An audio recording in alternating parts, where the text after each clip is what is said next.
welcomes all who are in attendance this afternoon. I'm Mark Romero, Chair of the University of Louisiana Assistant Board of Supervisors. Before we begin, let me remind you that anyone who wishes to submit public comments about an agenda item that we discussed today can do so by emailing your comments to publiccomment@ulsystem.edu. Your comments will be read to the committee and responses given accordingly. As well, if any member of the audience has a question for a candidate, please complete a suggested card that is available in your simulcast room. Remember to print your name on the card as well as your question so that we can identify you with your question when it is read. As a courtesy to everyone, I ask that you turn off your cell phones. At this time, Ms. Colley, if you would, please call the roll. Yes. Dr. Jim Henderson? Here. Ms. Olivia Bailey? Here. Ms. Lola Donahoe? Present. Dr. Janelle McDaniel? Here. Ms. Mildred Methvin? Here. Mr. Sean Murphy? Here. Mr. Al Perkins? Here. Ms. Elizabeth Pierre? Here. Mr. Mark Romero? Here. Mr. Joe Salter? Here. Mr. Carl Aaron? Mr. Dennis Blunt? Here. Ms. Sarah Bryce? Ms. Alberta Green? She is here. She just stepped out for just a second there. Thank you. Ms. Susan Hoffman? Here. Ms. Rachel Laudiger? Here. Ms. Hannah Livingston? Here. Mr. Jamie Mayo? Here. Mr. James Moore? Here. Thank you. Mr. Jeremy Tenorello? Here. Dr. James Wright? Here. Thank you. We have a quorum. Thank you, Erica. At this point, we'd like to turn the meeting over to our committee chair, Dr. Jim Henderson.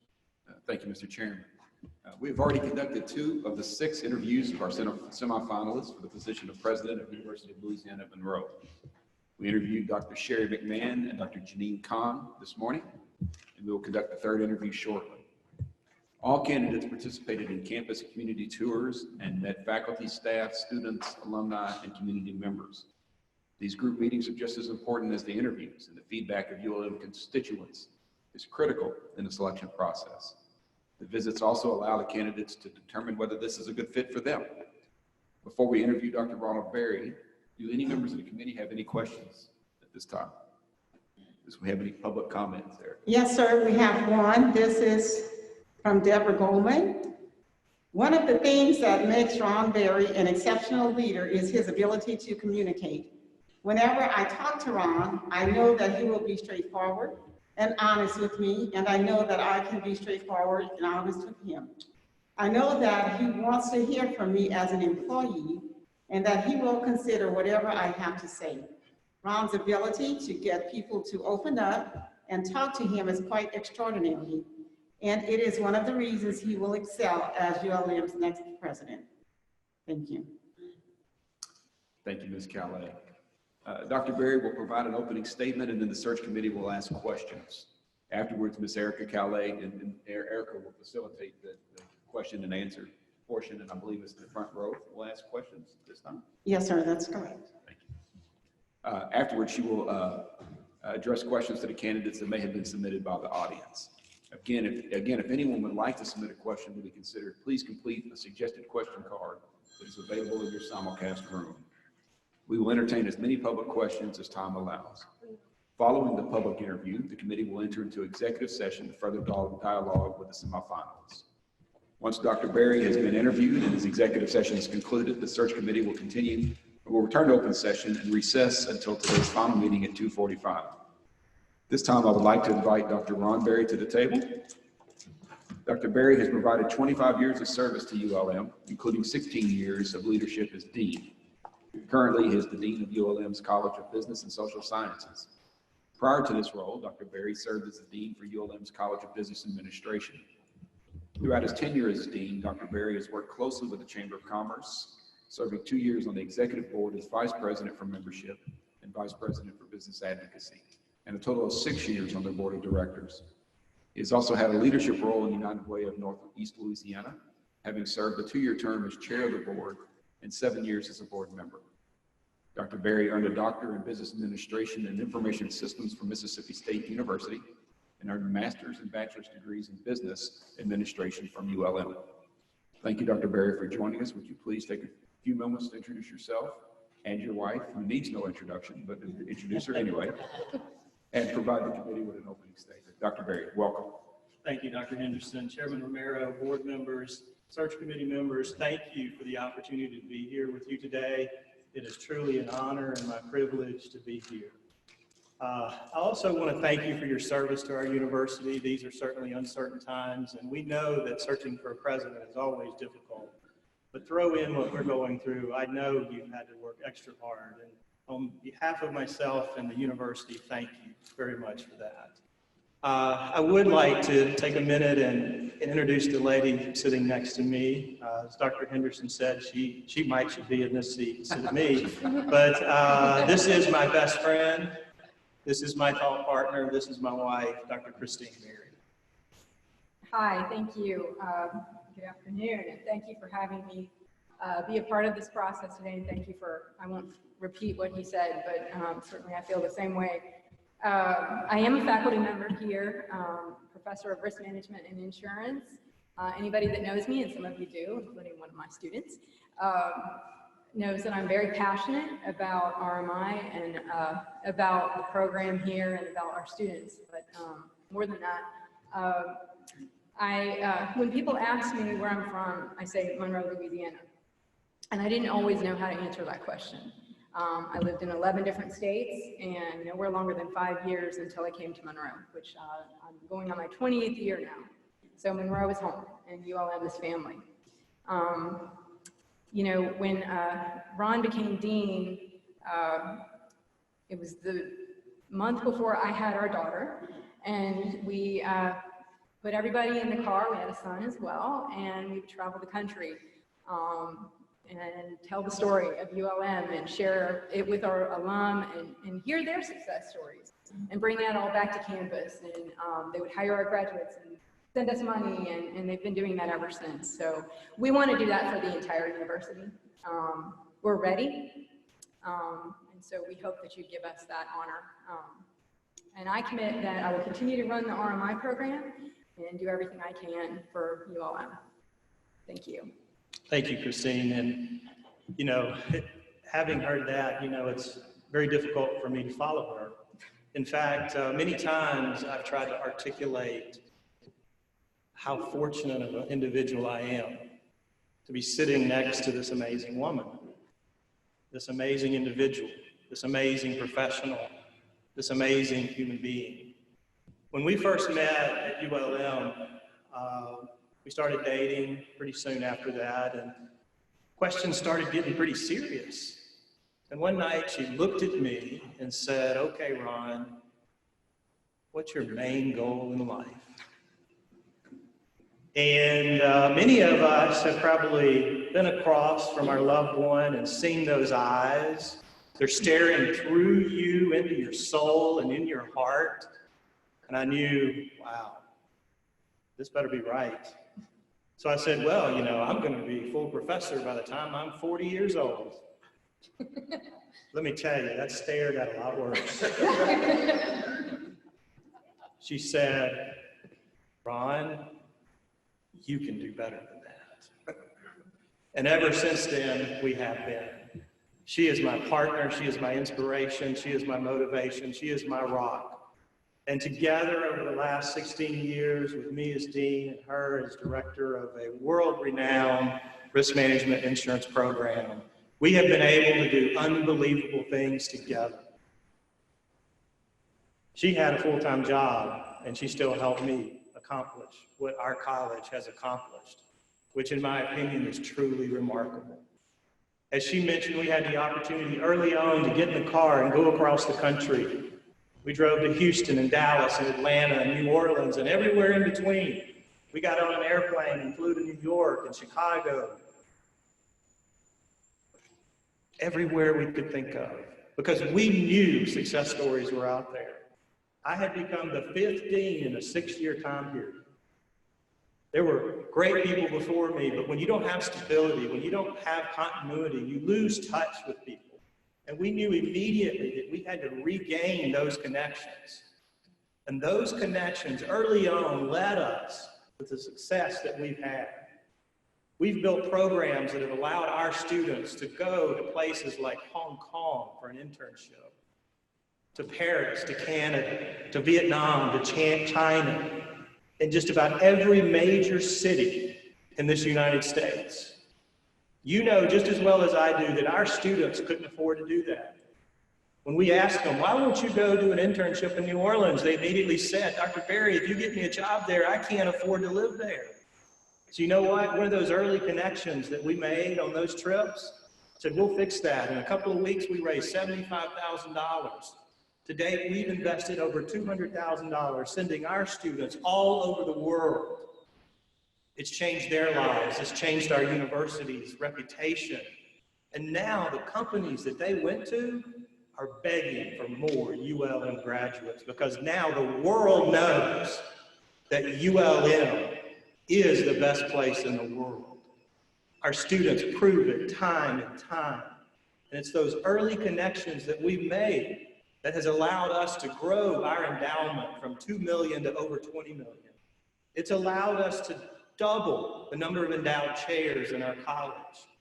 It's allowed us to provide 2/3 of our faculty in our college with endowed professorships.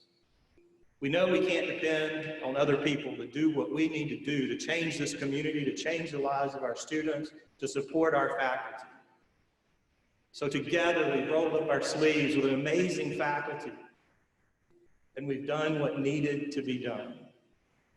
And we're here today to ask, please let us do more. We're ready, we're able, we're committed. We want to do everything we can, not only to raise this university to new heights, but change this community that we live in. It is time. Actually, it's past time. Please give us that opportunity. I look forward to the conversation and would love to answer any questions that you might have. Thank you, Dr. Berry. And Dr. Berry, appreciate you very much for being part of this process and being here today. At this time, we'll entertain questions from the search committee, and Erica will facilitate that conversation. Thank you, Dr. Henderson. We'll start with our student board member, Ms. Bailey. Hi, Dr. Berry. It's wonderful to see you. I'm going to start off by asking a question that's student related. Being that the student voice is a crucial part of an institution, what does student advocacy mean to you, and how will you make yourself accessible to the students as president? Olivia, thank you. That's a great question. And you know, when people walk into my office, first thing they see on our wall in the dean's office is student-centered, excellence-driven. It's why we go to work every day. It's why we do what we do. Our faculty are truly amazing. We have some of the most amazing faculty in the world right here on this campus. They share a common vision, and that is to change lives, to do what we need to do to take a student that doesn't have any idea what they want to do with their life, to sit down with them, to talk with them, to encourage them, to explore opportunities with them, and set them on the wrong path, set them on the right path, keep them off the wrong path. It's hard sometimes when a student comes into my office and I give them the pitch that they're in the best college of business and social sciences in the world. And I tell them all the amazing things that we can do for them. But then at the end, I realize they're not a good fit for our college. You know, but I know that, hey, they would make a great nurse. They would make a great teacher. Let me make some connections for you. Let's set up the appointment. Let me walk you over there and help you. One of the things that happened recently, a young man came into my office and said, Dr. Berry, I'm at my wit's end. I don't know what to do. So we sat down and we talked, and I said, it was a financial matter. And I said, you know what, let's walk over to financial aid. So we walked over to financial aid, walked in, and the lady behind the desk said, so are you his father? And I said, no, ma'am, I'm more important. I'm his dean. And we got his problem taken care of. I later found out that this young man lived at the Louisiana Baptist Children's Home. He had no advocate. He had no one to show up for him. I will show up for students. It's why I'm here. It's why we've stayed here. We are committed to changing the lives of students every way possible. Thank you, Dean Barry. You bet. Thank you. Mr. Salter? First of all, I would thank you for your interest in the position and would express appreciation to y'all's years of service here. You know, a situation like this in any organization really, but certainly at a collegiate level, when a decision is made, a lot of times, a lot of people are not pleased. They would have selected someone else. So there's seems to me it's important in any organization to try to get everybody as best you can to pull in the same direction, to work together and try to pull in the same direction. I suspect that'll be the case here. Let's hope it's not, but I suspect human nature would dictate that it will be. So if you were selected, what would you do? How would you be able to try to address that situation to bring not only the faculty and staff together here and students, but also people, stakeholders in the community? Great question. Thank you. You know, I think I offended ULM's leadership team yesterday. And because during my meeting with them, they asked about my leadership team, and I said, you know what? Our leadership team is the best one on this campus. I have no doubt about that whatsoever. And they all just looked at me. And I said, you know why it's the best? Because we all believe in each other. We've created a shared culture, a safe environment where people feel comfortable talking openly.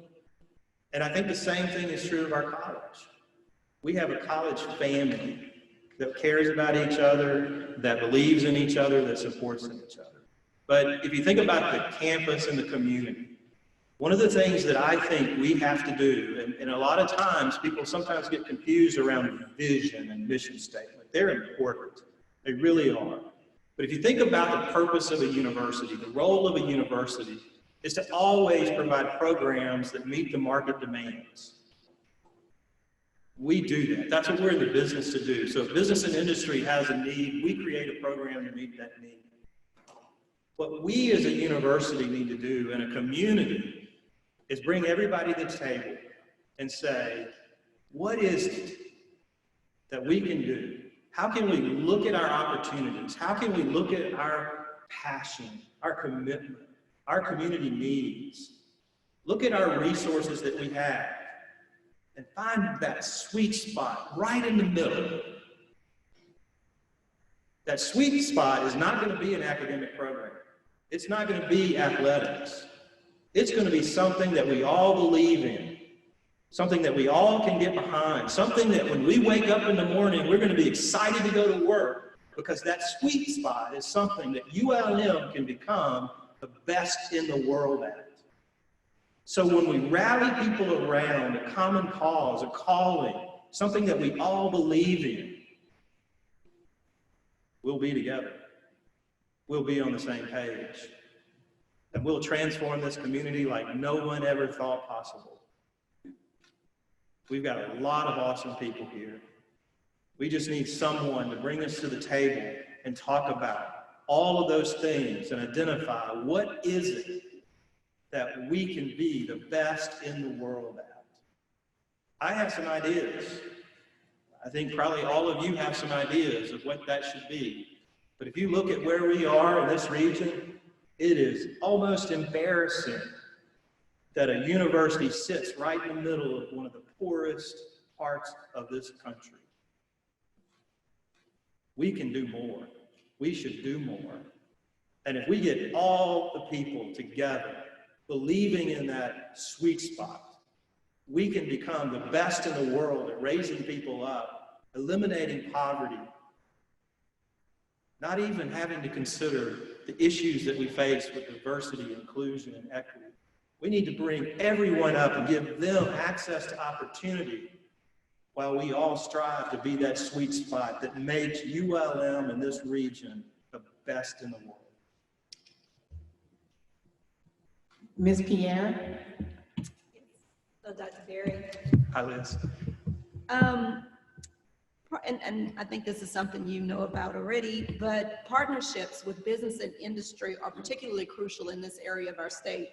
ULM could benefit from increasing these partnerships and bringing in more private revenue, especially in this challenging budget times. What ideas or experiences do you have in this area? Great question, Liz. Thank you so much. One of my strengths over the years has been being creative and innovative and thinking outside of the box. Yesterday, I said a lot, and I hope this wasn't offensive to anyone yesterday, but we have got to stop using the state as an excuse for not doing what we need to do here in Northeast Louisiana. We've got to be creative, we've got to be innovative, we've got to reach out and work with our community partners, our businesses, our nonprofits, anyone that's willing to meet with us and say, let's make a difference. And certainly in my past, we've done that. One example, not too long ago, the vice president of JP Morgan Chase here in town came to me and said, Ron, I'm having difficulty hiring people. I can't find people who can fill our roles as business analysts. Is there anything you can do to help us? And I said, well, you know, it's a challenged environment for all of us. We need more students. So the pipeline needs to grow, but I know you don't have time to wait.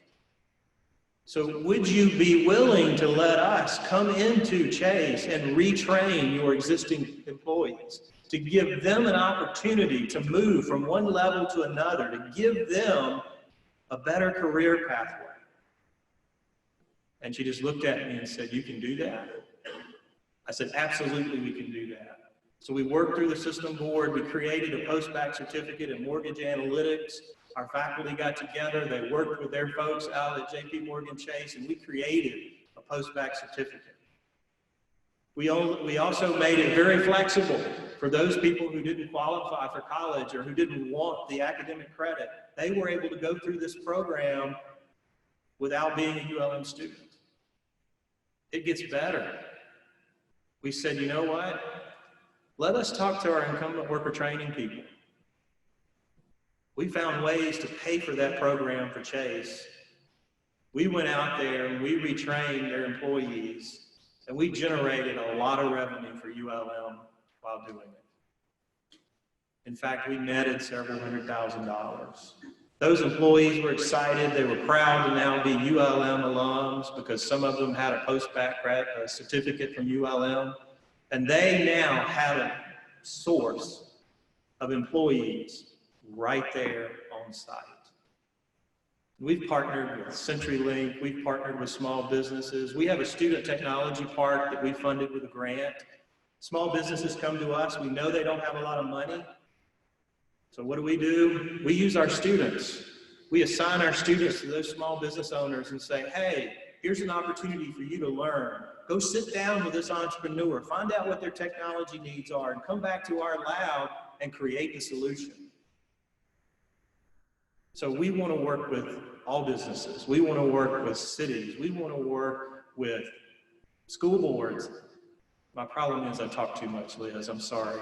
I get excited and passionate about this. One of the things that I am most excited about right now is our STEM pathway that we created with LSU and with our school systems around the state.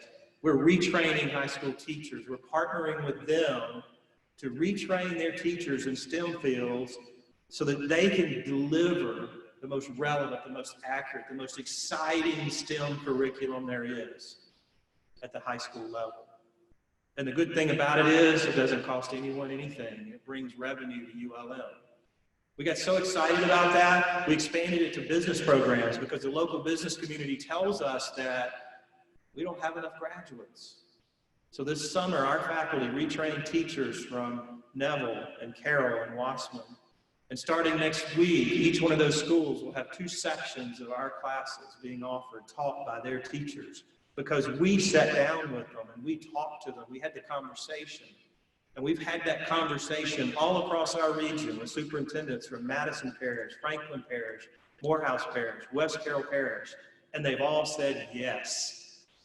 We want to come to the table and we want to work together because we believe this region needs to change, and we want to partner with you. You bet. Okay. Ms. Donovan? Hello, Dr. Perry. Good afternoon. I noticed that most of your focus has been in the business arena, and you've done so well in that. But if you were to be chosen as the president of ULM, you would have to expand that focus to include all parts. And one of the very major areas that I see ULM succeeding in also is health services. And so I'd like you to speak to that a little bit, and also the relationship that ULM can forge with VCOM and how that can help this entire area. Great question. Thank you, Ms. Donahoe. You know, I'm one of those people that don't believe in silos.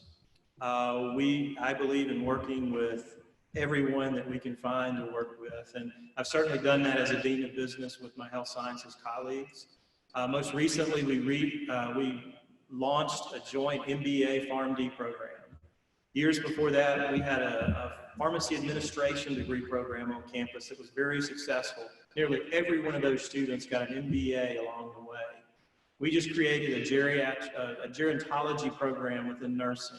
We just created a stackable certificate with health sciences where students could earn a graduate certificate in gerontology along with another one and eventually get a master's degree. We work very hard across the college to partner with whomever we can where it makes sense for students. I have a great relationship with the new dean of health sciences, a great relationship with the dean of pharmacy. We're all working together to create those programs that provide opportunities for students in our region and to meet the needs of the workforce. I've had several discussions with the folks at VCOM. I don't know if you've seen it or noticed it, but I was looking the other day at their webpage, and their new geriatrics lead is housed in Monroe. To me, that sends a strong signal because we've had lots of meetings with them with our gerontology program. We know that that is a growing, emerging, desperate field that we need lots of employees in. And so we've had discussions with them about our gerontology program, our gerontology faculty member working with their faculty to create innovative classes. We've also talked with some of their doctors. We have a very successful business incubator in our college. It's 27 clients, it's full. We need to expand it. But we've actually talked to them about hosting their practices because their doctors have to maintain a practice to be able to teach there. So we're working every way we can to partner with them to make sure they can be successful, our students can be successful, and at the same time, generate revenue for our purposes and our students. Mr. Perkins? Good afternoon, Mr. Berry. Good afternoon. And Dr. Berry as well. I'm long-winded as well, and my wife normally practices to tap on my knee. Tell me to be quiet. Are you telling her to tap me on the knee? I'm sorry. I see arm moving, so I'm familiar with it. My question to you is, we recently in January signed an MOU with the 100 Black Men of Greater Baton Rouge. And me and Mr. Blunt both sit on that board. And part of the goals that we do is mentoring young African-American boys. If we were to bring you in front of those 60 or 70 boys and you had to give a 1-minute speech or a 1.5-minute speech about why they should choose ULM, what would that speech, and part of that speech would talk about the culture that they would have if they were to choose ULM, as far as the culture that they will be included into. Okay. You're gonna limit me to 1 minute? I'm trying to help your wife out. First thing I would do is say, you are talking to the dean of the best college of business and social sciences in the world. And then I would encourage one of them to say, prove it. And eventually one of them would prove it. And it was asked me to prove it, I'm sorry. And I would say, you know what? Let's talk about what makes a college successful. Number one is their students. And I would look at them and I'll say, I need you to believe in your heart that you're just as good, just as bright, just as capable, and you can be more successful than any student in the world if you want to. It's there. You've just got to want it. And if you come to ULM, we'll make sure that you have access to every opportunity to reach that success. You are your only limitation. So number one, our students make us the best in the world. Number two, our faculty are second to none. Our faculty get to know our students. They'll call them when they don't show up for class. They'll pull them aside and say, hey, I think you ought to really consider this. They mentor them, they guide them, they send them in the right directions. Number three, our programs are second to none. Our academic programs have accreditation that Harvard and Yale and Stanford and Princeton and all those schools have. The last time that team came to our campus, they looked at me and said, Ron, I can't think of a thing to tell you need to do differently. And that's accreditation after accreditation after accreditation. Our faculty are second to none, and they deliver programs that are second to none that prepare people to go out and do whatever they want to, wherever they want to in the world. Then the last thing I'd say is our alumni care about you. Our alumni are so successful, and they want to talk to you, they want to meet you, they want to help you succeed. They want to open doors for you. When I went out and started raising money for the Internship Support Fund, that was the easiest sell I've ever had in my life. I said, I need you to help me change lives. I need you to help me push a kid out of their comfort zone. I need you to help me be able to buy a plane ticket for a student who's never been on a plane, never been away from home, never been out of their hometown. Help me send them to Manhattan. Help me send them to Hong Kong. Help me send them to London. And they did. Very quickly, they did. So I would tell those students, you want an opportunity, you want a better life, you want anything in the world, you come to ULM, and we're going to work with you, and we're going to make sure that we open doors for you. We're going to prepare you for jobs that don't yet exist. We're going to make you someone who can communicate, who can think, and who can move from career to career with ease. Because the world belongs to you, and you deserve nothing less than whatever it is you want. Thank you. You bet. Ms. Metkin? Thank you. Good afternoon, Dr. Berry and Dr. Berry. Good afternoon. Nice to have you both here. This question is going to be on gender equity and diversity, and I'm going to be an equal opportunity questioner because I asked this same question to this morning's two candidates, both of whom were women. But study after study has shown that the more diverse an organization is, the more successful it is at its mission. And yet unconscious bias is strong. Institutions and businesses have been slow to change. When you look at the statistics at the UL system as a whole, 60% of tenured faculty is male. And I know here at ULM, the numbers overall are a little bit better, but I think in the business college, I think it's 35% or 65% of tenured faculty is male. Many more instructors are female, but given that overall at the university, 67% of the student body is female, to me, this looks like an opportunity to help make the faculty and the staff at ULM more reflective of the student body. You know, it helps for women and girls to see female leaders in positions of leadership. So how have you gone about supporting diversity and equity, and how do you plan to carry that forward if you were selected as president of ULM? Great question, thank you. If you look at our college and you look at what we've done, hopefully it will become very obvious and apparent to all of you that this is something very near and dear to my heart. I grew up in a single parent home. My mom worked 2 jobs. I saw the struggles she had. It's been important for me for all of my life to provide equal access to opportunity, and that's what it's all about. You can't buy diversity. You can't force inclusion. You've got to build an environment that is safe and secure. You've got to build an environment that welcomes that. And in our college, we've done that. I think you mentioned some statistics.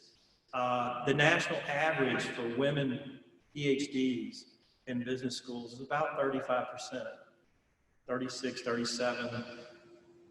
In our college, it's over 60% female. We have worked hard to identify opportunities. We've worked hard to find people who are interested and willing. We've motivated them. We've mentored them. We've encouraged them. Right now, we have 2 faculty members that came to us and said, you know, I think I'd really like to be a faculty member. They're instructors and they want to move up. So being the best in the world at what we do, we found ways to financially support them. So we're paying part of their tuition out of our private funds to encourage them and support them. And we work with them around schedules to make sure that they have the time and the opportunity to be successful at what they're doing. So it's important, it's incumbent on all of us who care deeply about this issue to do more around all those issues. You mentioned 100 men, Mr. Perkins. Is that what it was called? 100 black men. 100 black men. There's a program that has been wildly successful around this country called Call Me Mr. And it's a program that was created at Clemson University. And the faculty member there saw in the school systems that there was no diversity at the elementary level. Kids didn't have anyone to look up to. There was no one there that looked like them. And what he saw was a huge need to attract African-American men to education. So he created this program called Call Me Mr. Our sister institution down the road, Northwestern, just adopted that program. I bet very few people in this room knows that a ULM alum created that program. Interesting. That was my uncle. It runs deep in my family. We care about diversity, equity, inclusion. I bet you if I called him, he would be here in a heartbeat, and he would help us implement that on our campus. And he has ideas about other things we could create to lift people up and give them opportunity. It's not fair for people to have preference. We all need to be on equal footing. We all need to have access to opportunities.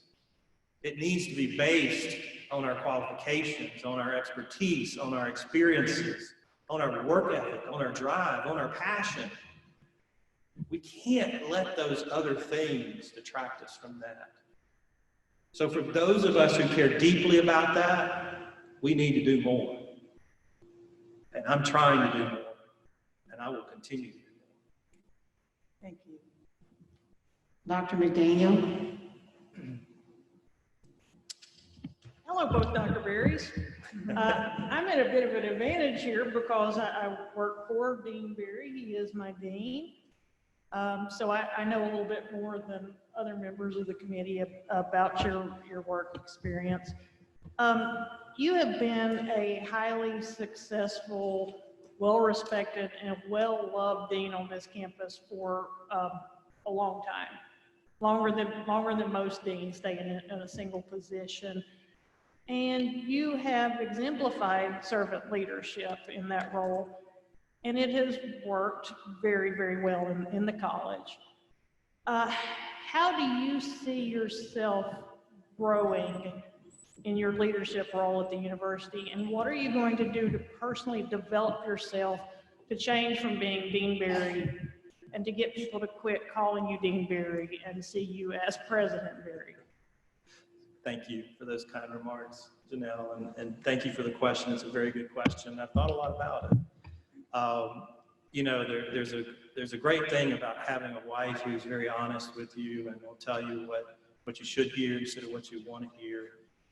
In the video, that was by far the toughest thing I think I've ever done in my life, to sit there and look at that little dot and talk for 30 minutes.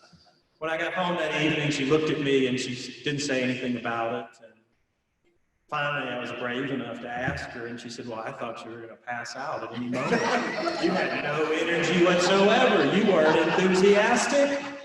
But in that video, I shared that I am a student of leadership. I have been for a long time.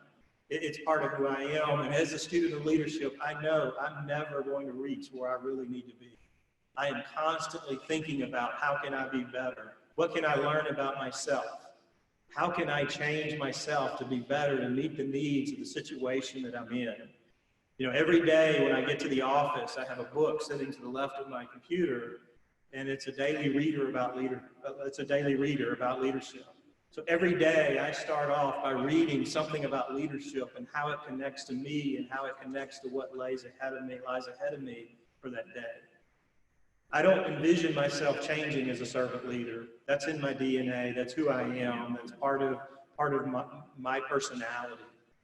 And so I don't view myself changing as a servant leader. I view myself as becoming a better servant leader over time. And one of the things I think we need to do as a university is create opportunities for other people to come to the table and participate in leadership opportunities. We need to create our own management and leadership program on campus, not only for faculty, but for staff and students. And I can promise you, I'll be there in the middle of it, just with everybody else, trying to learn as much as I can. And don't worry, if I get out of line, somebody's going to tell me. Somebody's going to tell me, Ron, you're not being yourself. Be yourself. Because that's the only thing I know how to be. Thank you for the question. Thank you. Mr. Blunt? First, it's nice to meet the Dr. Berry that I did not grow up with. And Ronnie, as you were to me, for the better part of my young life, it is good to see you in this position, and I appreciate the fact that you have given so much of yourself for this institution that gave me an opportunity to achieve a whole bunch, created something that didn't exist in me before I got here. So I appreciate you both. I wanted to talk a bit about elements of something mentioned in your video. You talked about our mutual upbringing, and we existed in a community that was, even into the 80s, as segregated as it possibly could be. There were also notions of things that, regardless of the acumen of anybody involved, notions of African Americans rising to the top of anything were non-existent in our small community. I had a very good friend, a fellow named Cornell Lovett Moore, who is a lawyer in very significant law firm.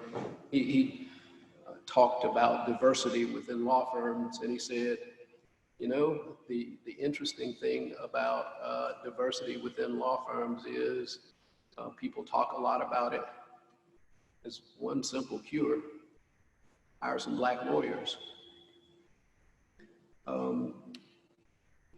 I would like to know personally, were you to be in leadership here?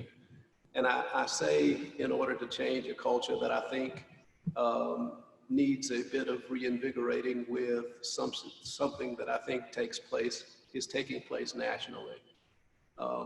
Would you commit to a significant initiative to create within this institution leadership that better mirrors the demographic makeup of this parish and this state? Thank you, Dennis. Great question. Absolutely. There is no question that we need to do that. I'll admit that during the recent situation, I pulled out our college's strategic plan. We just approved it last April. And I went through it and I read it very closely. And I was extremely embarrassed when I noticed that there wasn't a single occurrence of the word diversity, equity, or inclusion in the entire document. And I sat there and I thought about that, and then I started talking to people. They said, we all assume that we're doing that. We're not doing things we shouldn't be doing. But your question brings up a good point, and we did something about that. we now have a diversity, equity, and inclusion plan that is tied closely with our strategic plan that has some very specific things in it that we are going to do to keep it right in front of us, to let us know how important it is, that it's not something that we just assume we need to do. And it includes things like joining a program called the PhD Project. The PhD Project is a program for businesses, business schools across the country that does exactly what I explained earlier, to identify people, to motivate people, to inspire people, and to support them to get their PhD. And it creates a network for those underrepresented students who want to get somewhere, who want to be part of an organization or even an industry, yet they're at a disadvantage. So yes, we would invest in things like that. We would have to, and we would encourage people. We would find people on campus who have that inspiration and have that dream, and we would put resources there to help them achieve that dream. I think the Call Me Mr. program is awesome. We need to create programs like that for different segments of our population. With the United Way, I was very fortunate to be able to go out and teach in high schools, teach financial literacy. We were able to get money from banks to create a program to go out and teach 10th grade. We went out and taught 2nd grade. And the need is real for people to be lifted up. The need is there. We need to do more as a university. We need to create programs around that to give people hope, to give them dreams, so that this university doesn't need to buy diversity. We don't want to do that. We don't want to go out and just hire someone just because of the color of their skin. That's wrong. We want to create people. We want to help them become what they want to become and open the opportunity for everyone. So yes, the answer is yes, absolutely. And when we would stop, I don't know, because there's an awful lot that needs to be done. But yes, our college has done it. We've set aside resources. We're already doing it with some faculty. We're helping them pay to get their PhD. So absolutely, we cannot continue on the path we are on right now. It's unacceptable. Thank you, Dr. You bet. Mr. Murphy? Doc and Doc, thank you all so very much for your sacrifice and your service to this wonderful school. Thank you. My question, what are your thoughts about how to balance the priorities of academics and athletics at a university? It's a great question and a very difficult one. You know, in my opinion, they're both extremely important, and I don't want to put one over the other because they go hand in hand. Our academics on this campus are second to none. Our faculty are second to none. We know our students are getting an unbelievable education. They are getting an education that can compete against Ivy League schools any day of the week. I know that because I've seen it. We sent a sophomore student to Boston one summer on this internship support program, and I said, CJ, you really want to go to Boston? I said, do you know what schools are in Boston? Do you know who you're going to compete with? And you're only a sophomore? He said, Dr. Berry, I want this. You know what? CJ went up there and competed with those kids from Harvard and MIT. He got the job, had an unbelievable experience. So our academics are there. They're strong. Athletics has to be strong too. Athletic plays an extremely important role, not only for creating pride in this institution, but think about all of our success stories in our college. Boy, I start thinking about names and I think, oh wow, they were an athlete. They ran track. They were on the basketball team. They were the center of the football team. Oh, this guy just gave us $40,000. He was on the national championship team. It builds character, it builds trust, it builds unbelievable support for this university. So it's extremely important. I'm not sure I could prioritize one or the other, but if we all agree on something, and I think we would, it needs help. Okay, we've moved to a new division, we had a plan, we've continued to have challenges financially. Okay, I've talked with the athletic director. He and I have had great discussions, and he knows We've got to get people together. We've got to bring people to get to the table, and we've got to come up with a solution together that will work. And just like that sweet spot, when we find that sweet spot, we're going to have more people out there at that stadium than we can handle. We're going to have more people wanting to play sports at this university than we can handle. It all goes together. We recruit more students, it improves athletics. We have more athletes on the field, it improves academics. All we've got to do is bring the right people to the table. I think Scott McDonald has done a fabulous job of bringing in some really good, talented coaches. I think that we're headed in the right direction. I think that we've got some momentum. I think that if we can bring the right people to the table, identify the resources, be creative, think outside of the box. Don't wait on the university to give us money. Don't wait on the state to give us money. Let's go find it. Let's make it real. Let's make it a champion. Let's give these kids an opportunity to be the success that we know they can be. Amen. Thank you. That concludes the questions from the committee members. We have 2 questions from the audience. The first is from Darren Long, Director of School of Visual and Performing Arts here at ULM. What role do you think the visual and performing arts serves on a college campus, and what steps would you take to ensure that the visual and performing arts department continues to be a significant contributor to the arts culture of ULM, the Twin Cities community, and throughout Northeast Louisiana? Thank you, Daryl. That's an awesome question and an important question. You know, Christine hit me last night because I told the story and she didn't like it, but I can't remember who it was. I think it may have been one of the students said, "So Dr. Berry, what did you do last night getting ready for today?" And this was, I'm gonna tell it again. I'm gonna get hit again tonight. And I said, "Well, you won't believe this, but you know, went home, had a nice dinner with my family. We were just enjoying each other's company, and then all of a sudden, Christine started playing some inspirational music, and then before I knew it, we were all up dancing around, looking like fools, and then the dogs joined us and started dancing, and it was fun. It was music. Music changes who we are.